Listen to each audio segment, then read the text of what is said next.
When I was a kid, there weren't many resources to optimize your commander deck. EDH wasn't founded till 2015, and the best form of advice I could come by was deck tech videos and playing at my LGS. Back in those days, Red Castle Games had two binders I would turn through every Saturday. One labeled Commanders, and another just labeled Misc Rares. The Commanders binder was full of bulk legendaries ranging from Solkanar the Swamp King and Urtai the Corrupted, to Murkovosk and Daxos of Meletis. Every Saturday, I would buy a new legend from that binder for 75 cents, then look through the other binder for stuff to put in. During the week, I would go on Gatherer to find bulk commons and uncommons that the store might have in their card hotels, so the deck wouldn't be a complete wash of nonsense, but I'd say a good 40% of every deck I built had some wacky cards that were just there to fill space. This is where I found my love for Perplexing Chimera and Pyxis of Pandemonium. I rarely ordered cards online, unless it was my birthday or something, so at the end of the day, this is how I would brew.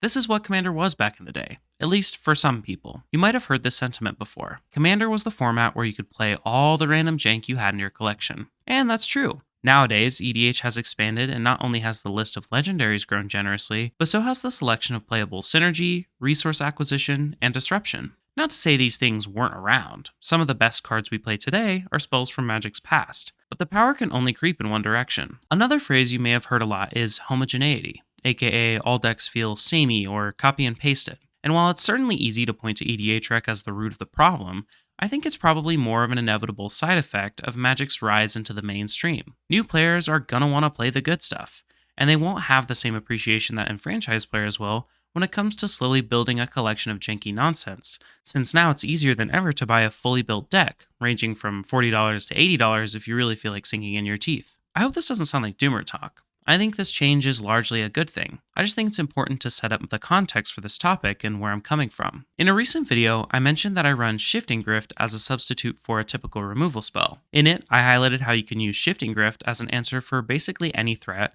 while also incorporating a political element which makes for really fun and memorable moments at the table. That video is about making your deck more interesting, so if you're interested, I'd recommend checking it out. You might not classify Shifting Grift as removal in the strict sense, but it gets the job done in a creative and sometimes very efficient way, opting to potentially rearrange 6 permanents to the wrong sides of the board. All budget brewers eventually experience this phenomenon, the moment where you take a chance on something experimental for no other reason than curiosity. And more often than not, it pays off. Shifting Grift falls into a special category of budget jank in that it doesn't specifically synergize with any normal strategy. Sure, there are some commanders that can take special advantage of it to capitalize in unorthodox ways, but unfortunately, those are the only decks you'll find running this card on EDH because of this synergy and not because they think Shifting Grift is good on its own. Sure, it isn't top of the line, but for 16 cents, I'd say it fits into more decks than it's given credit for. And if the player doesn't like it, then oh well. They can just take it out at no cost to them. This video is meant to encourage you to take a chance and try some of your wacky jank you may have lying around, even if it doesn't explicitly synergize with any particular pieces.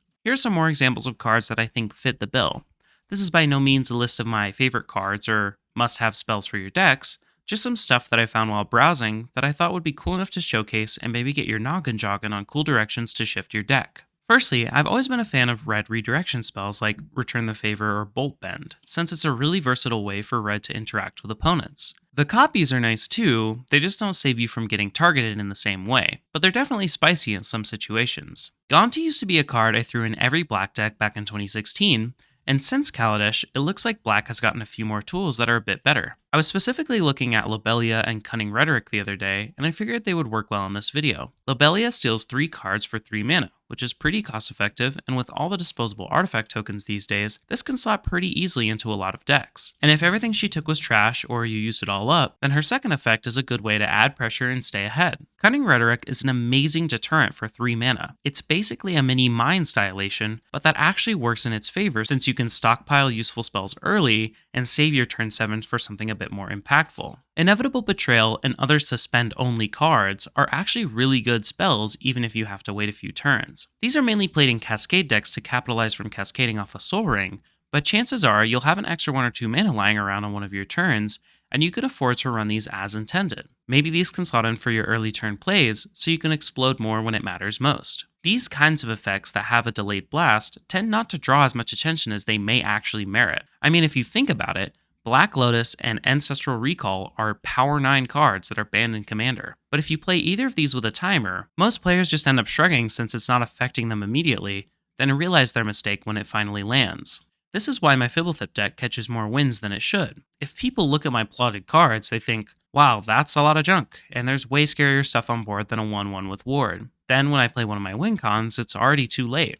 Another effect I'm a fan of is Goad. Goad lets you simultaneously progress the game faster, while also protecting yourself from often the biggest and scariest things. I love that Goad can sometimes make your opponents enemies of each other, since, sure, you're the one making the creature attack, but you never choose who it's attacking. That decision is left entirely to the Ulamog player. One-off effects like Disrupt Decorum and Spectacular Showdown are awesome and I highly recommend, but the continuous goading from stuff like Agitator Ant and Bothersome Closet are great for maintaining a steady lead and sowing discord among the other players. Agitator Ant is especially nice since even though it technically goads your own creature, it does it on end step, so it falls off when your next turn comes around and you never actually have to attack with it. While Tempting Offer and other multiplayer effects like Join Forces and Assist were cool ideas at heart, it turns out your opponents don't like helping you get ahead. The most infamous card in these cycles is of course Tempt with Discovery. Now don't get me wrong, I love Tempt with Discovery, but much of the time it ends up being a 4-mana land tutor and nothing more. And when I saw Disorienting Choice, I realized it was everything Tempt with Discovery wish it could be. For 4 mana, your opponents still get a choice, but 3 things will be happening no matter what. Either you'll get 3 lands, you'll exile 3 important artifacts or enchantments, or any combination in between. Of course, the lands enter tapped, which is a big downside, but I think this card works great in any green deck as a potential replacement for one of your typical ramp slots. It's a lot harder for opponents to choose between 2 bad things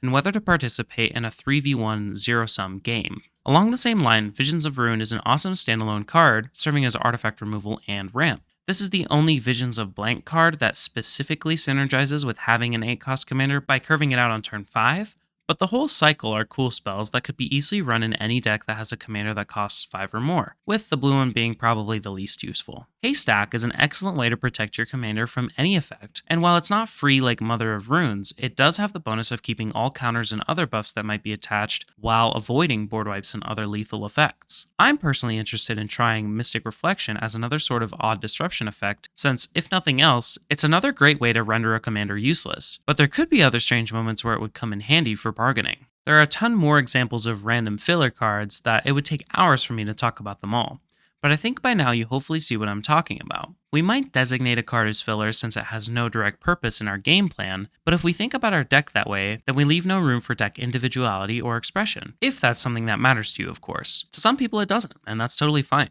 Far be it for me to tell you how to enjoy the game. But if you're someone who enjoys spicing things up, or you're getting bored of the same pattern, building an entirely new deck isn't the only answer. Throwing in some new tech can be just as fun since you can compare it to the previous stuff and get a better understanding for what interests you most. If you've had success with experimenting with suboptimal cards because you found them refreshing, I'd love to hear what you've come up with. What are your pet cards and sneaky includes that make your deck unique? If you're interested in stuff like this, let us know in the comments. I would love to do a part 2.